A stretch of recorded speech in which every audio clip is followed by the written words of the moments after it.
Cough syrup সহ গ্রেপ্তার এক ধৃতের বাড়ি মালদার কালিয়াচক থানার ভারত বাংলাদেশ সীমান্তের কাঁটাতারের ওপারের ভারতীয় ভূখণ্ডের 200 বিঘি বাগান বাড়ি এলাকায়। তার কাছ থেকে উদ্ধার 387 বোতল মাদক কাপ সিরাপ ফেন্সিডিল। অভিযুক্তের নাম কবির শেখ, বয়স 25।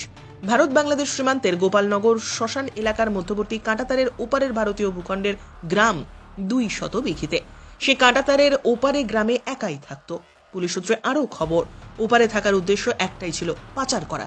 বাংলাদেশে কাপ সিরাপ পাচার করার উদ্দেশ্যে ফেন্সিডিল পাচারের উদ্দেশ্যে কাঁটাতারের এপারে এসেছিল।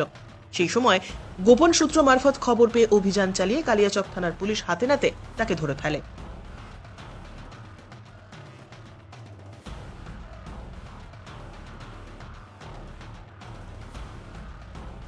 ব্যুরো রিপোর্ট, উত্তরের প্রহরী।